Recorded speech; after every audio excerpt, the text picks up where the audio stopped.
I get that feedback sometimes. So, hey, welcome to the Shrewsbury Biscuit. I'm your host, Alex Whiteley, and joined with me is my amazing co-host, Jules. How's it going, Jules? Morning. It's going very well. I'm on a day off today. A day off? Yeah. What's that? I mean, I shouldn't say that. I mean, I have like 4 days off a week, Yeah, exactly. but I'm hauling backside at the moment. I'm working hard, editing.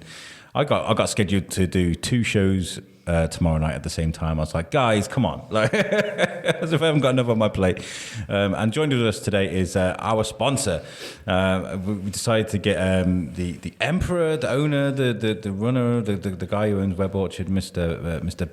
Pete. How are you? You okay? Morning, guys. Morning. Morning. This is exciting. I can't believe it. I mean, I have not done like radio like this or podcasts since like university. Yeah. So Okay, cool. yeah, I had like a radio show. You for did? For the final term of uni. We had a slot on a Monday night between like I think it was 8 and 10 in the evening where we would just play. Well, at the time it was all trance music, so we were big into brilliant. our electronic music. Love so it. was all anything we downloaded off like Napster or probably Audio Galaxy at the time. Napster. So yeah, we would then play on that Monday night show. So yeah, this really takes me back because this is great, isn't it? I mean, like you walked in here and you're like, this is a nice setup, and then you looked around and you're like, but it's echoey though. You know. You know. But it sounds fine. It sounds great. Yeah, it's doesn't all it? right, especially So- with this new kit. Yeah, it's good with the H6. I mean, it pays to have a really good guy that, you know, amazing at editing as well. You know? Of course, course, yes, sorry. yeah. All credit to you, Alex, definitely. No, I mean, I think, you can feel the sort of echo since we moved in here, but it's not too bad. It's not like we're sat in a train station, you know. Yeah, we don't really get a lot of background noise, do we? I mean, we did a little dog walk past yesterday, didn't we? With a little bark. Yeah, but I don't mind a bit of atmosphere. And you've got the kids down at Splat and Splodge. You can sometimes hear them, but it's all part of the being in the parade. Yeah, the biscuit, baby. We want to get a bit of Shrewsbury in the background. I want to say a thanks to our sponsors of the month, and that is our friends at Gin Different. I always say, if you like gin or if you're just on the fence, I like to go with a slogan. Make sure you check out Gin Different. They've got a bar up in the market hall. Gin is great. If you've never tried it before and you're kind of like, give it a go, because I quite enjoyed it. And you know, those obscure bottles of gin, they order them in, don't they? They order them in. Yeah. Whatever. It's all craft gins that you can't quite get, which is quite interesting when people come in the gin bar. And, you know, just say, can I just have a normal gin and tonic? So I've got 137. What would you just a gin and tonic. So then obviously that gives Darren and myself and the other staff there a chance to talk about the gins. See, gin and tonic always used to remind me of Coronation Street. I'll just have a gin and tonic, please. You know, whereas now it's kind of like it's fashionable. It's Yeah, super trendy, it is. isn't it? It is really trendy. You know, I love it. I love a gin now. I love a gin and Yeah, tonic. good. What's your favourite? No idea. Just, whatever. Just a gin and tonic. You know? whatever they give me over the bar. Yeah, exactly. What is your poison? What's your favourite sort of thing? I'm an ale drinker. I like I like a pale ale. So nothing too strong. Just a nice flavoursome pale ale. That's what I like. I love my ale. And do you know what? Before I started this keto, I was chatting to Woods Brewery, and I was like, "Yeah, let's do a podcast, and you can bring some beer, and we can talk over a podcast." And I started the keto thing, and I was just kind of like, "I can't drink beer now." But you can still come on the podcast. It's just like, you know, I can't. You can still bring the beer. Funnily enough, I was just listening to that, like the episode where he was talking about Woods bringing beer in and tasting it. That could go downhill pretty quickly. Oh, I've done that before. Yeah. Do you know what? Especially with the keto thing, I get drunk off 1 or 2 drinks now. It's cheap, but it's hazardous. I've got to say, especially if the microphone's in front of me. But the do a non-alcoholic keto one. stuff's working well, though, is it? I've lost a kilo this week, another kilo, so that's 8 kilos I've lost now. He's shrinking in front of our eyes. Wow. That's why I wore a t-shirt. Usually I wear a shirt over my t-shirt because Yeah, that you was do, my don't safety you? blanket.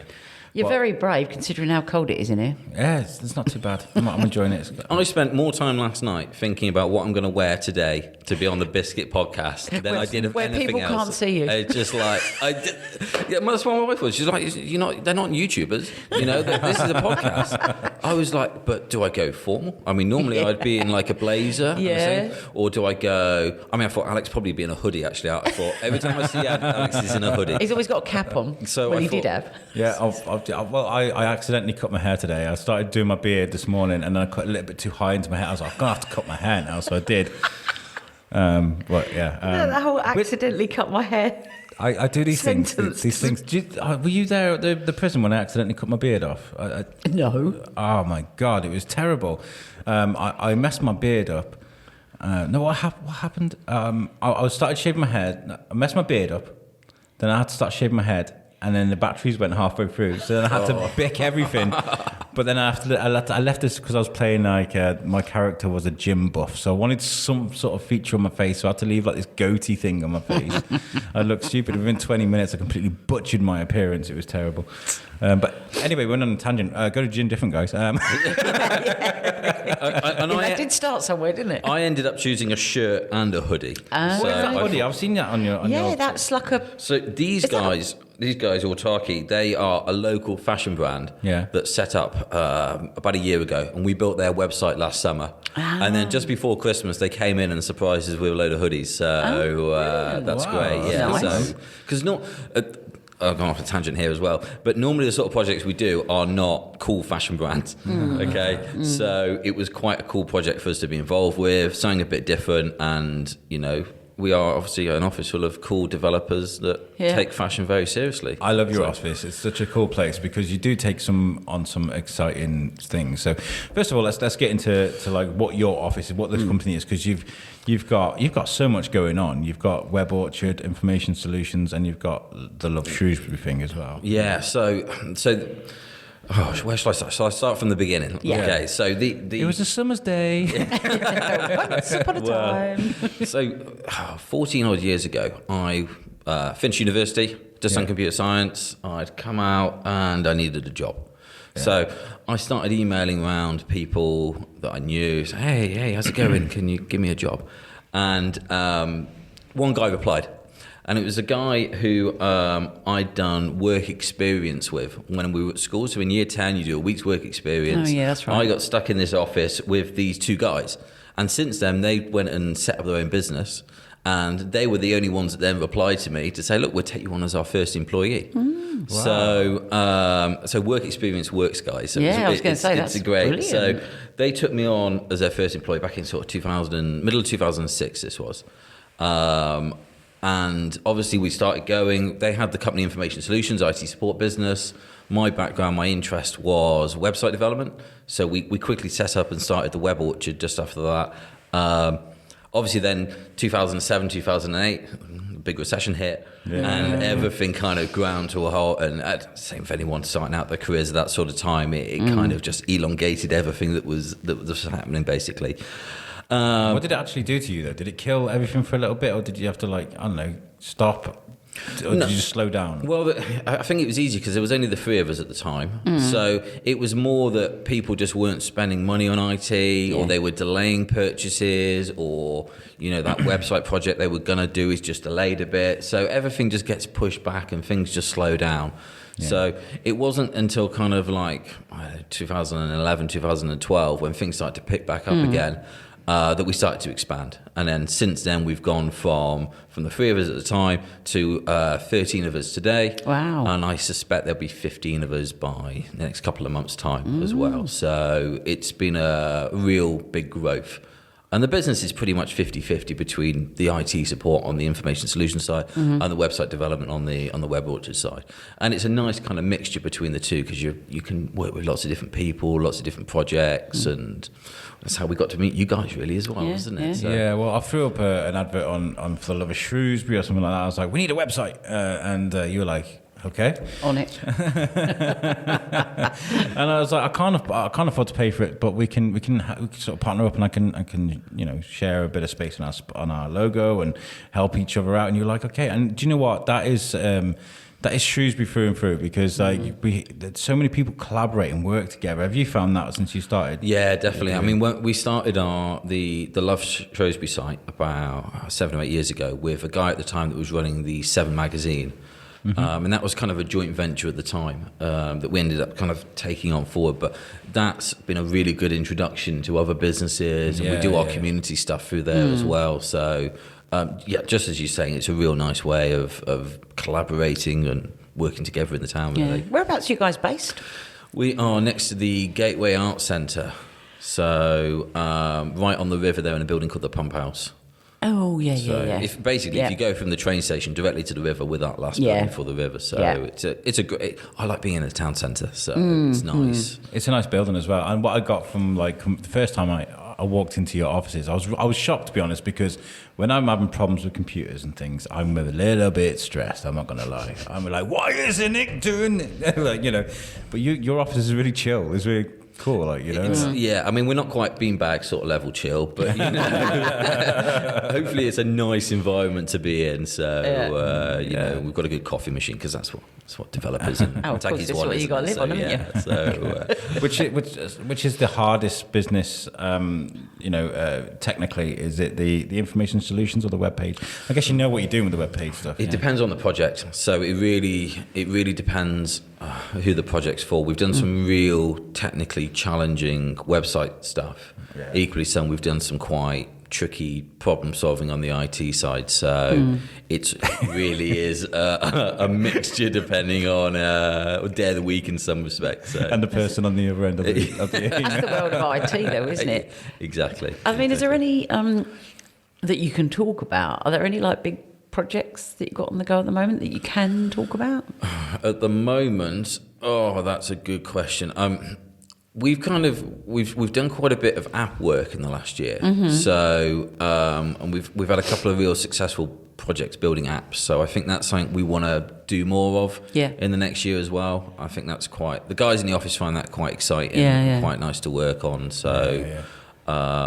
So there's that sort of thing. I mean, I always like working on the side projects, so stuff like Love Shrewsbury and some of the other stuff we've done as well. I find that I quite like working. It's always good to have a side project, isn't it, as well? And it's a different beast, though, isn't it? Offering sort of press and information to people, it must be a bit different, kind of speed to, like, we need this website out by the 16th of I don't know. Sometimes the deadlines are good, though. I mean, we've had a new version of the Love Shrewsbury site built for about the last year now, but just not that final push of time, because it's an internal project.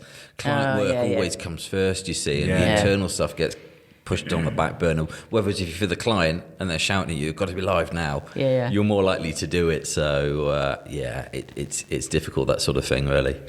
I love the Love Shrewsbury logo. It's got that Darwin, It's really cool, actually. I mean, it's based on that sort of monument just outside of Welsh Bridge there. So that's kind of where the inspiration for that came from. So it's quite refreshing to hear that a guy that's been doing like web-based, computer-based things have stuck to the same project for so long.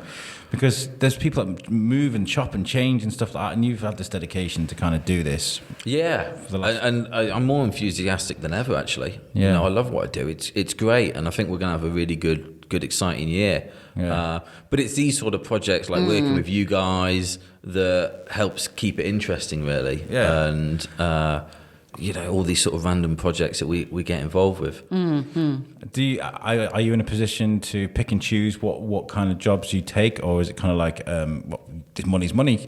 Because like you seem to pick like a lot of funky, jazzy things to do.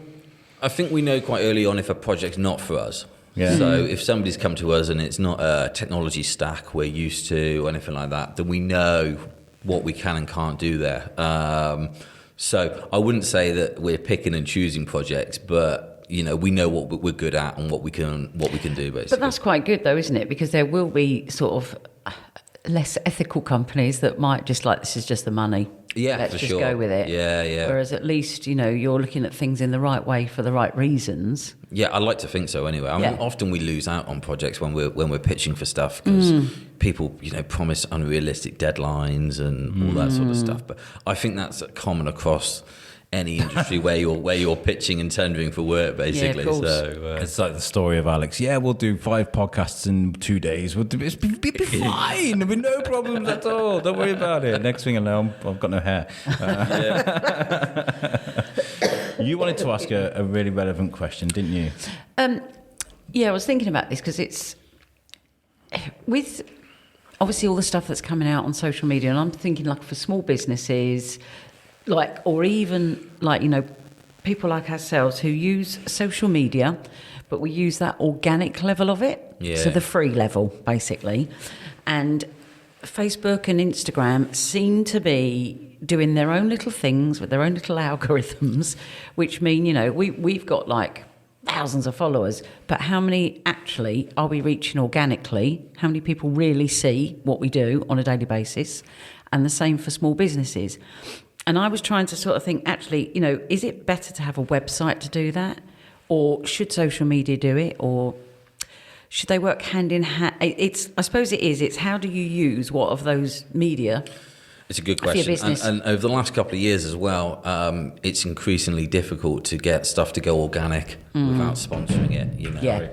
You know, we've all seen the massive profits that a company like Facebook and Google make these days, and they do dominate the ad industries online. So, I mean, you're asking the man that builds websites if you need a website. Yeah, for sure. Yes, you do. We tend to look at it as the website's kind of like the focal point, the center point, and everything else sits around it. So your social media, like you guys use with Podbean, all of that sits around the edge, but everything kind of points back to the website in some sort of way. So people still need a website, and that website can then pull in the different feeds from different places. But you can still get stuff to go viral. I mean, I managed to get something to go viral on LinkedIn the other day. You know, it was a picture of me from 2002 sat in my garage having a LAN party. I saw that. And I posted it over Christmas just because I don't know how I came across it in iPhoto on my Mac. And I thought, God, that's just a great picture. So I posted it, and it got 100 and something likes on LinkedIn, which is pretty unheard of for LinkedIn. Yeah. I mean, I'm lucky if I can get half a dozen likes on a usual post. But that one, and it tells you the reach, and it had reached like 10,000 people or something. So it is still possible to go viral on these things. It's just getting our reach has dropped. It has dropped, and I do think it's because the peasants have been pushed to one side. You know, but we still. I think it's about being relevant and you got to be consistent with it all. I mean, I love the fact that on our website, if you go to our gallery, that's just our Instagram feed, because I love our Instagram feed. It's great because I always say, like, for a non-visual entity that we are, we have got quite a good Instagram, you need some pictures up, don't you? I just want to keep going back to this because I'm quite interested to sort of like understand that. You've said obviously it's the centre bit, and then you have all of the other media sitting around it. So is that the sort of thing that you guys do as your solution as well? It's not just to build a website. You could help a small business like sort of work out the best way to have the other media supporting and how to link it all in. So often we're put together kind of a strategy on what mediums you should be using and how to use it and that sort of stuff. And then it'd be down to the individual customer then to because ultimately it's generating content. Yeah. So if you're in a shop or doing something, you can generate your own content a lot easier. You probably just need telling how to do it, basically. Yeah. So we're put together the strategy, and then it will all kind of work together technically. But it depends who you're trying to reach, isn't it? For us, you know, LinkedIn is a great tool. Yeah. But you know, the kids today, they're on their apps like TikTok. Yeah, you've probably seen the TikToks. I mean, I'm normally pretty good at getting new apps like that, but I've not. I'm not doing TikTok. It. I refuse. I am not doing. But it's an age thing, isn't it? It's as we're getting older. But I think there's so many out there, and I think that's the problem. You know, I do think somewhere in the deep dark past, I've got a Twitter account. I know I've got a LinkedIn account. I haven't been onto it for donkeys. I've got an Instagram account, but still can't work that. And I've got this, like, I can only cope with one social media at a time, bearing in mind all this stuff you're now starting to see with people glued to their phones, people not getting enough, sort of like, you know, getting away and not overdosing on screen time and all that sort of stuff. Yeah, exactly. So, but I suppose for me, it's probably trying to understand which is the right social media to be on for the what's the most beneficial one going to be for you? Depends where your audience is, isn't Yeah, it? exactly. And where the people you're trying to reach on there. I mean, I've cut back massively on Facebook. You know, Seems to be the one that people aren't using as much, isn't it? well, all our parents are on Facebook now, aren't they? So it's, People keep saying that, but I use. I use it a lot still. So I think I need to get a Twitterer. Because that's my I need to get a twit because I'm terrible on Twitter. I really am. But Instagram and Facebook, I smash all the time. I'm constantly like, my social media is like a new separate job. It's like a part-time job. I wake up, bam, bam, bam, notification. It's just crazy. I love it though. I love that people are interacting with what we're doing. You know. But that's what businesses do now, isn't it? They do employ like a social media team member, because that pretty much is a full-time job in some businesses. It's keeping on top of it, particularly if businesses use it to, obviously, as part of their brand awareness strategies. And I suppose you've got to jump in, particularly those that are open to public. People can start putting all sorts of comments on. So you've got to have somebody that is got to be there, quick, jump on it and either delete it, remove it, block whoever's been saying some less complimentary things maybe. And Trump. Well, it's trying to build up relevant content, isn't it? And interesting content. I mean, we find it much more difficult on the IT side of the business because most of it's it's not boring, but it's not exciting. Whereas what we're doing with you guys with the Biscuit on the web watch side of things is exciting. Yeah. So in some ways, we're looking at stuff and thinking, how can we generate content to, you know, for the future basically, and what we can do. So and that's often helping businesses, helping guys like you and so on, really. I think the important thing is the collaborative thing is, you know, Love Shrewsbury, Katie Ring, you know, or the people that work together, and then there's Phil Gillam, who does the. Why are you looking at me? I'm trying to take pictures for the web page. Social media. You're trying to get your content, talking about social media. So.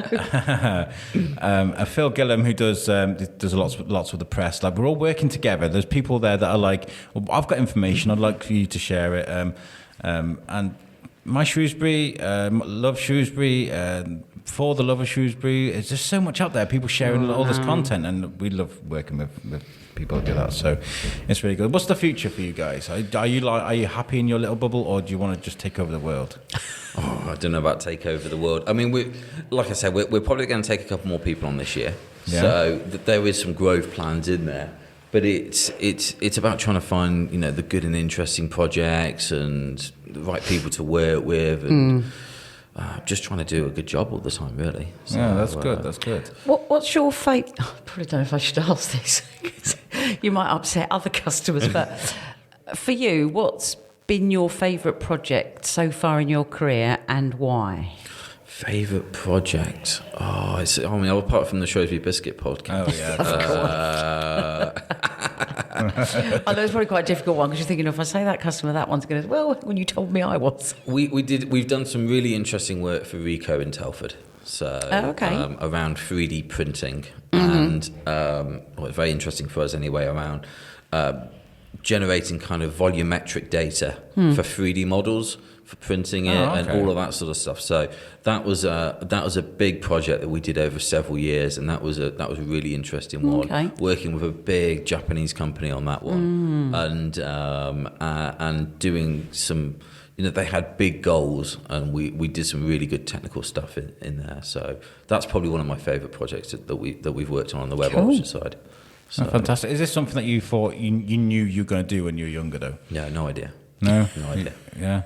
You kind of just fall into these things in a certain way, don't you? So it's kind of like, because you come out of university, don't you, and you think you've got a degree, I must know everything, and then you kind of hit your first job, and you actually you don't know anything. I don't know nothing. But that was really good for you, though, with that whole experience of, like, you know, the work experience from school and doing that. I mean, that's quite unusual to hear of that sometimes. I think so too. Yeah, so, I think so too. And we try and take, you know, a couple of people on a year for work experience and stuff, and give them that sort of opportunity, and hopefully it's beneficial for them. So. Do you ever what's that the Google movie with Vince Vaughn where they don't know anything and Google hires them and they learn how to do from scratch? Have you ever done that? Have you ever taken someone that's not brilliant and you turn them into wizards? I don't know.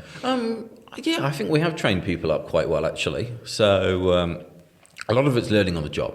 Because you're lucky in some ways. You can Google a lot of the answers initially, and problems, and so you can learn on the job quite nicely for the sorts of things that we do. So, but a lot of it's trial and error, isn't it? Yeah. Initially, really. Yeah. I wouldn't stand it. I mean, I did shout out Will a couple of shows ago because Will's fantastic. Because I'm quite good. I'm not too bad. Everything I've learned for this podcast, I learned by myself.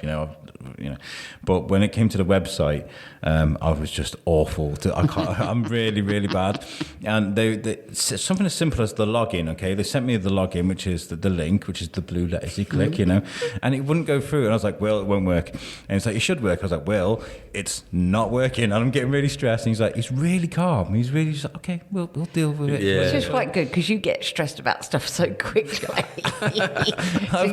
The problem with me, I've got a very short time to get from A to B, so I'm kind of just like, I need to do this now, otherwise I can't, but he was fantastic and he guided me through it. It was like trying to teach your mom how to use a PC because that's always the most frustrating thing, isn't it? No, don't right click. No, click twice. Yeah. What, you've just moved the icon. What are you doing? You say that. I just remember a story from years ago when I was at work, and we was in one of these big, like big open plan office, but there was a big ink trim that went through the middle, so it was like there'll be a load of us on one side, then glass, the big hole gap, and then glass again, and people on the other side. And somebody didn't know how to get into something on the computer, and we rang across over to our team, and we're saying, I don't know what to do. So we're watching her, and he's saying, well, look, get your mouse, and you need to move your mouse around and click. So you have to click it by the screen, and you have to click that point, just like walking her through step by step. So next thing you know, she's got the mouse in the air like this. She's put it on her computer screen. She's touching the screen. So obviously, that was just like food for us. Then we just kept going and saying, do this. And we watched her for like about 20 minutes doing all these really tough things. I remember having to talk somebody through where the underscore key on the keyboard was. And, it's the line. No, the other line. Yeah. And here's me just hitting my head on the desk. I mean, you know it if you know it, don't you? You know what I mean? And things changing all the time. Where do you think the future's going? Because obviously, like, laptops are completely changing now. Everything, the technology they're trying to advance with bigger memories and faster computers, where do you think it's going to go? People are having more devices. So I think a few years ago, everyone was like, oh, a tablet's going to replace laptops. But actually what's happened, people have a laptop and a tablet and a phone. Yeah. And so I think that's going to be the trend, that people are going to... They're going to have more devices, but they're going to pick their devices depending on what they're doing. Yeah. I mean, I try and use... I take my phone everywhere.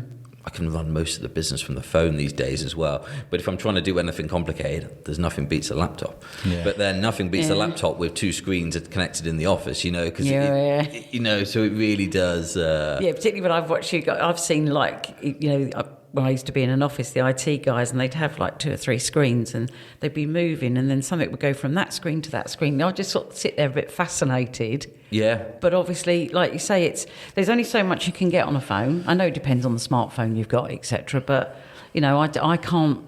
If I've got to open up a spreadsheet or something, I'm not using my phone for that. Yes. You have to zoom right in, and you don't see the whole picture then, do you, of what you're trying to look at? Yeah, and some of our guys have got 3-4 screens each. They've got 3 screens plus an iPad.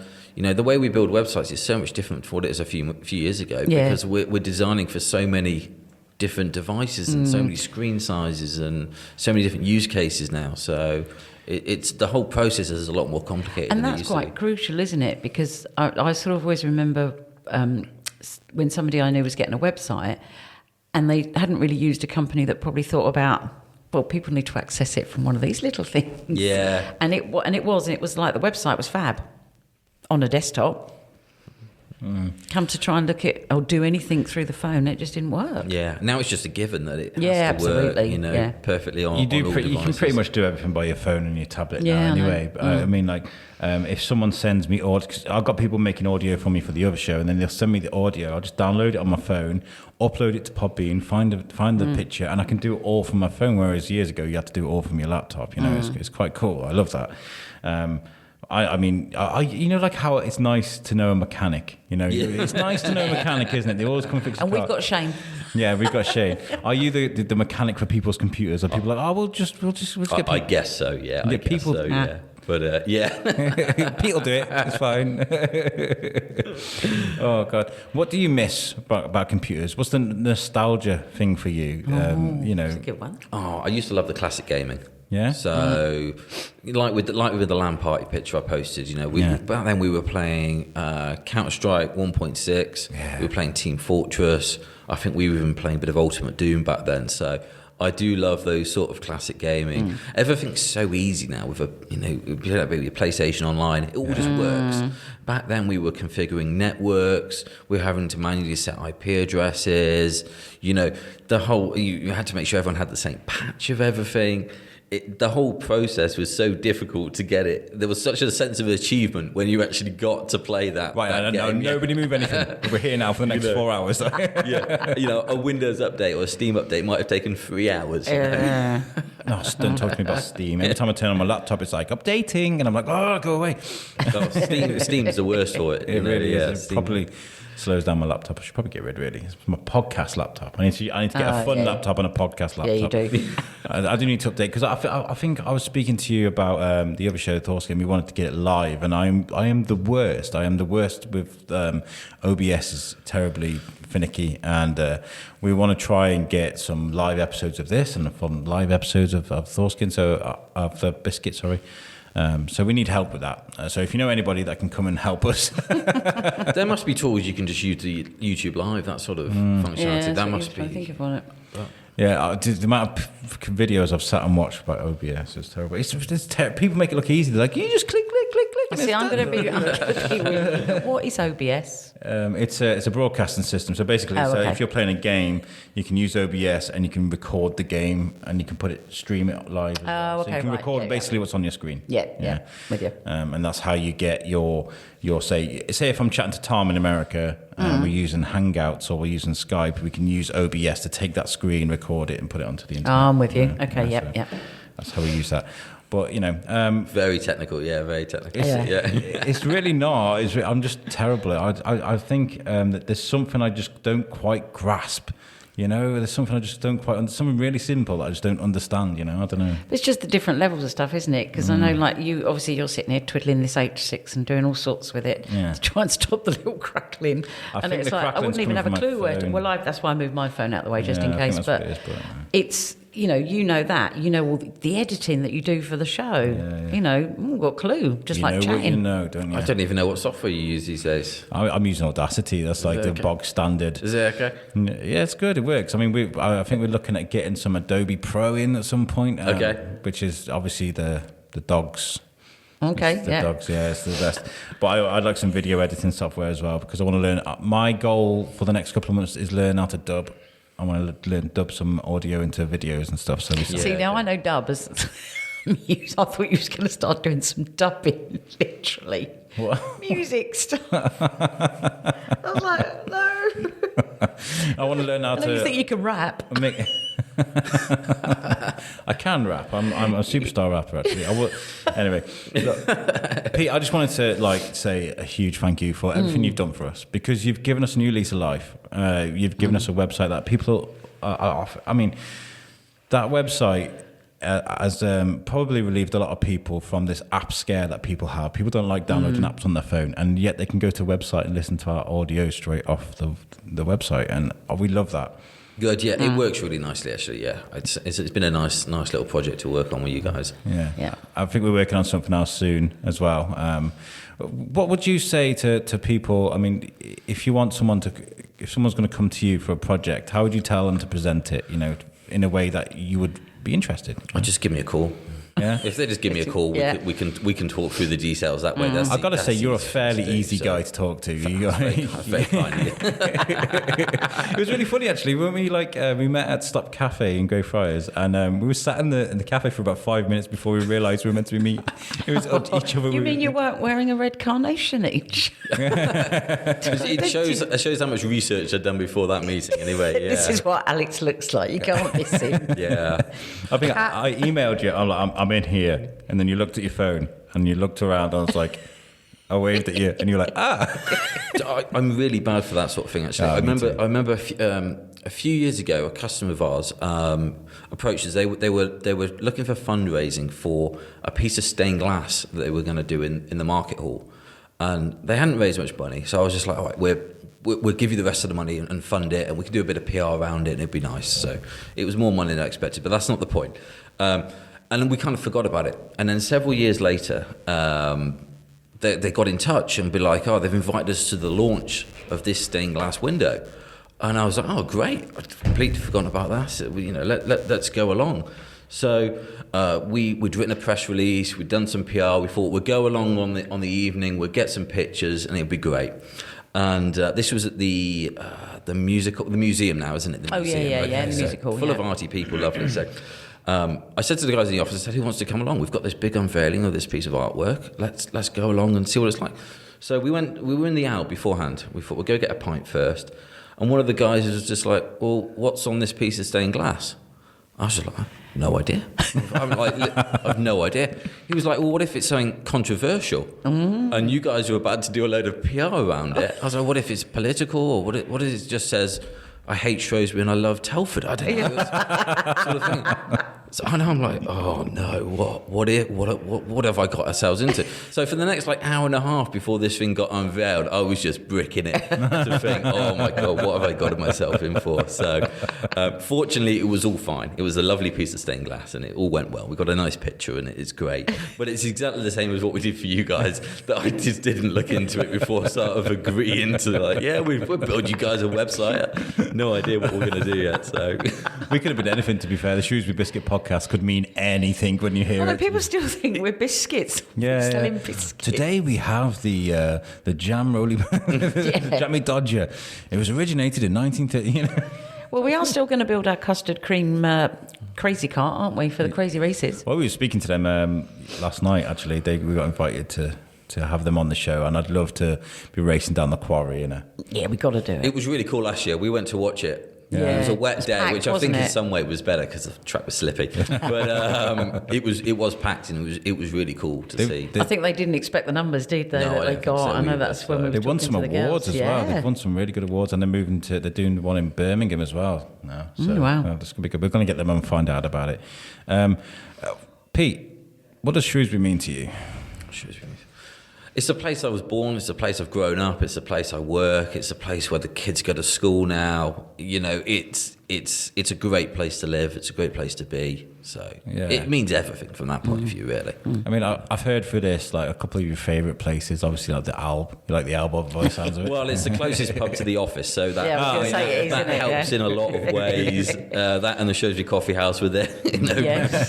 Both favourite places of ours. So yeah, it's a bit like me, Greyfriars stop. That's on my way into town. I'll go and sit. I'll sit for awkwardly for 2.5 hours just editing audio, and they're like, "He's still here." Yeah. And you've only brought one coffee. Yeah. Cafe Saffron, spent far too much money in that place. Yeah. I was there last Saturday night. I do like their curries. I'm sure you eat out every week. Every I don't. Well, I don't. Well, I do because I work in the market hall on Saturday, so obviously I do eat there. I think Hickory's would be good for. Obviously, I think we said that earlier. The keto and Nando's. We're going to go to Nando's, but I think I'd just eat the chicken and that's it. Those fries from Nando's are just amazing. They're the best. I can't be in the same room as them and not eat them. So we went to go to Nando's on Wednesday and it's closed. It's being refurbished. Oh, is it? Yeah. Oh, is it? Yeah. And good job. okay. We never rocked up there the last week. Yeah, you're lucky. Well, anyway, look, we'll let you go. We've done a good 40-minute podcast. Brilliant. No, it's been great. Cheers, guys. I really appreciate you having me on. No, thank you. I want to give a shout out to our sponsors, Web Orchard. Cheers, guys. friends of the podcast. Friends of the show. Yeah. And also our sponsors of the month, Gin Different. We love you guys. Thanks for giving us a sponsor this month. Make sure you check them out on Instagram, on Facebook. All about the gin, baby. Check out Gin Different. Thank you very much for joining us today. Cheers, guys. Thank you, Julie. Thank you. We'll catch you next time. Peace out.